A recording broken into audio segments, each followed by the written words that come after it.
ایک ایسی وادی جو جنوں، پریوں، بھوتوں، دیو اور عجیب الخلقت مخلوق کے متعلق جانی جاتی ہے۔ ایسا پہاڑ جہاں ہمیشہ اندھیرا رہتا ہے، چاند سورج کی روشنی وہاں کبھی نہیں پہنچتی۔ وہ وادی جہاں آج تک کوئی شخص نہیں پہنچ سکا۔ کیا یہ وادی جنوں کا دیس ہے یا کسی اور دنیا میں جانے کا کوئی پر اسرار راستہ؟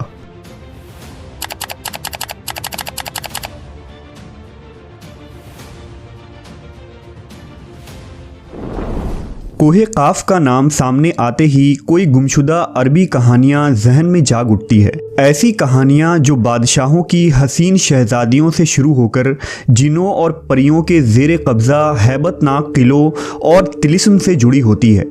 ایسی کہانیوں کا مرکز عام طور پر یہ ہوتا ہے کہ فلاں ملک کے طاقتور بادشاہ کی حسین اور نرم و نازک شہزادی کو فلاں جن یا دیو نے اغوا کیا اور کوہ قاف کے کسی وادی کے تاریک محل میں لے جا کر قید کر دیا۔ اس طرح کی کہانیاں ہندوستان، ایران اور عرب علاقوں کے افسانوی اور ادبی کتابوں میں اہم مقام رکھتی ہے۔ تحریری شکل میں موجود ہونے کے علاوہ یہ داستانیں سینہ بسینہ روایتوں کی شکل میں بھی منتقل ہوئی ہیں۔ جبل قاف یا کوہ قاف مشرقی وسطیٰ اور عربوں کے مشہور افسانوں میں ایک افسانوی پہاڑی سلسلے کا نام ہے۔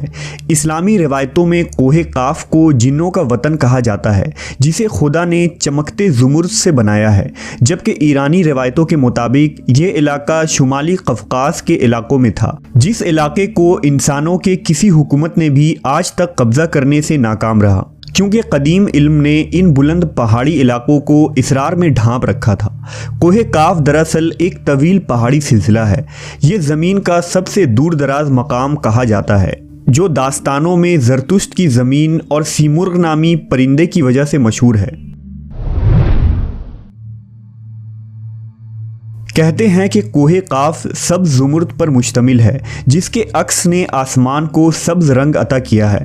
کوہ قاف کو جنوں کا شہر بھی کہا جاتا ہے، جہاں زمانہ قدیم میں جنات کی نسلوں نے بہت ساری حکومتیں قائم کی تھی۔ امام قزوینی لکھتے ہیں کہ کوہ قاف کئی علاقوں میں منقسم ہے، جس میں 70 زمینیں چاندی کی ہیں، 70 زمینیں سونے کی ہیں اور 70 مشک کی۔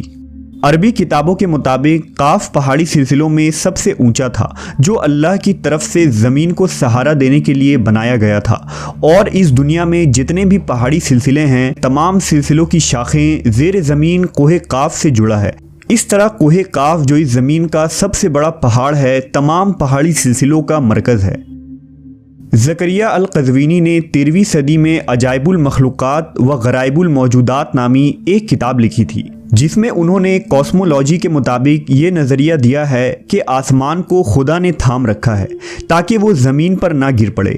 اس زمین کے چاروں طرف پہاڑوں کا ایک طویل سلسلہ ہے، جس میں کوہ قاف بھی شامل ہے، جو ان سلسلوں کو کھوٹی کی طرح اپنی جگہ پر رکھتا ہے۔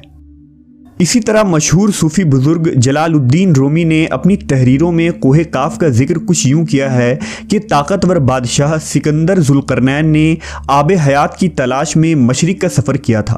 اس سفر کے دوران آپ کوہ قاف تک جا پہنچے تھے۔ جب آپ کوہ قاف پہنچے تو آپ نے دیکھا کہ وہاں فرشتہ اسرافیل قیامت کے دن سور پھونکنے کا انتظار کر رہے ہیں۔ کوہ قاف اور اس میں آباد مخلوقات کے متعلق ایک اور روایت بیان کی جاتی ہے کہ حضرت ابن عباس فرماتے ہیں کہ رسول اللہ صلی اللہ علیہ وسلم ہمارے پاس تشریف لائے جبکہ ہم مسجد نبوی میں حلقہ بنا کر بیٹھے ہوئے تھے۔ ہمیں آپ صلی اللہ علیہ وسلم نے فرمایا، کیا کر رہے ہو؟ ہم نے عرض کیا، ہم سورج کے متعلق غور کر رہے ہیں کہ وہ کیسے طلوع ہوتا ہے اور کیسے غروب ہوتا ہے۔ فرمایا، تم نے اچھا کیا، اس طرح سے مخلوق میں فکر کرو، خالق میں فکر نہ کرنا، کیونکہ اللہ جس کے لیے جو چاہتا ہے پیدا کرتا ہے۔ تم اس سے تعجب کرو کہ کوہ قاف سے آگے 7 سمندر ہیں، ہر سمندر 500 سال سفر کرنے کے برابر طویل ہے، اور اس کے آگے 7 زمینیں بھی ہیں جن کا نور ان کے باسیوں کے لیے چمکتا ہے۔ اس کوہ قاف کے آگے 70,000 مخلوقات ہیں جو اڑتی ہیں، ان کو پرندوں کی شکل میں پیدا کیا گیا ہے۔ یہ مخلوق اور ان کا بچہ پیدا ہوتے ہی ہوا میں اڑنے لگتے ہیں۔ یہ اپنی تسبیح کی ادائیگی میں ذرہ برابر وقفہ نہیں کرتے۔ ان کا کھانا بھی ہوا ہے، ان کا پینا بھی ہوا ہے، ان کا لباس بھی ہوا ہے، ان کے برتن بھی ہوا کے ہیں۔ وہ یہ نہیں جانتے کہ اللہ نے حضرت آدم کو پیدا کیا ہے، اور نہ ابلیس کو جانتے ہیں، اور نہ ہی ابلیس کی اولاد کو جانتے ہیں۔ اللہ نے کوہ کاف کو دنیا کے گرد تخلیق کیا ہے۔ یہ تمام دنیا اس پہاڑ کے درمیان میں ایسے موجود ہے جیسے ایک انگلی میں انگوٹھی۔ کوئی انسان وہاں پہنچ نہیں سکتا ہے، کیونکہ وہاں پہنچنے تک 4 مہینے اندھیرے سے گزرنا پڑے گا۔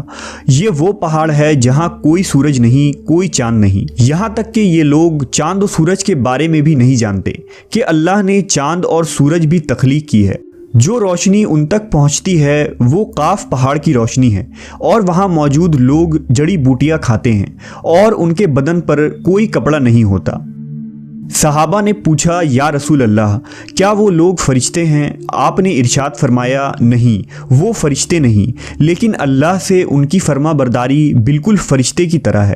پھر آپ نے فرمایا کہ معراج کی رات ان کی ملاقات کوہ کاف کے لوگوں سے ہوئی تھی، اور وہاں کے لوگوں نے آپ صلی اللہ علیہ وسلم کی دعوت کو قبول کیا اور وہ مسلمان ہو گئے۔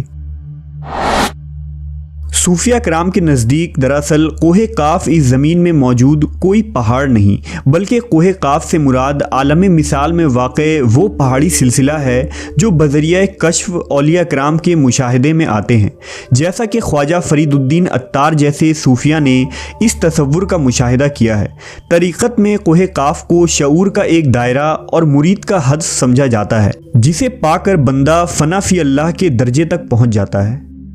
بہت سارے لوگوں کا یہ ماننا ہے کہ یہ لفظ کاف کسی چیز کی مرکز کو ظاہر کرتا ہے، اور یہ لفظ اتنا مقدس ہے کہ قرآن میں پوری ایک سورہ کا نام سورہ قاف ہے، جو اس کوہ کاف پہاڑ کی طرف اشارہ کرتا ہے۔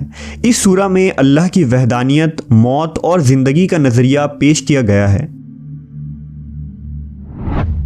کوہ کاف جغرافیائی اعتبار سے ہماری اس زمین میں کہاں موجود ہے، اس کے متعلق مختلف نظریات پائے جاتے ہیں۔ زیادہ تر مورخین کا اس بات پر اتفاق ہے کہ عربی داستانوں کی کوہ کاف دراصل موجودہ روس میں قفقاز یعنی ماؤنٹ کوککس نامی ایک پہاڑی سلسلہ ہے۔ یہ علاقہ یورپی روس میں بحر اسود اور بحر قزوین کے درمیانی حصہ ہے، جس میں آرمینیا، آذربائیجان، داغستان، روس اور چیچینیا جیسے ملک شامل ہیں۔ یہ علاقہ قدرتی حسن سے مالا مال ہے، جہاں جانوروں اور پرندوں کی بے شمار اقسام پائی جاتی ہیں۔ جھیلیں، آبشاریں اور چھوٹے چھوٹے چشمے دیکھ کر ایسا معلوم ہوتا ہے گویا جنت زمین پر اتر آئی ہے۔ یہاں انسانی آبادی بہت ہی کم ہے۔ یہ پہاڑی سلسلہ ایشیا کو یورپ سے جدا کرتا ہے۔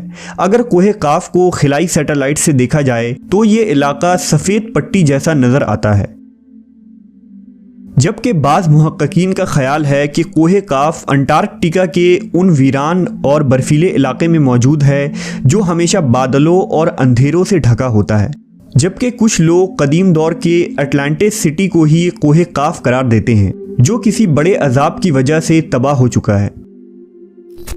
جدید فزکس کی نئی دریافت یعنی ڈائمینشنز بھی کوہ کاف کو سمجھنے میں آسانی پیدا کر سکتی ہے۔ دراصل فزکس کی جدید تحقیق کے مطابق ہماری اس کائنات میں کل 11 ڈائمینشنز وجود رکھتے ہیں، جبکہ ہم انسان صرف 3 یا 4 ڈائمینشنز میں زندگی گزار رہے ہیں، کیونکہ ہم ٹائم اور اسپیس کے قید میں زندگی گزارتے ہیں۔ ان مزید 6 ڈائمینشنز میں کتنے ستارے، سیارے اور دنیا آباد ہیں، اس کا علم صرف اللہ تبارک و تعالیٰ کو ہی ہے۔ محققین کے مطابق ارواح کی دنیا، عالم برزخ اور جنت و جہنم انہی ڈائمینشنز میں موجود ہیں جن میں انسان موت کے بعد داخل ہوتا ہے۔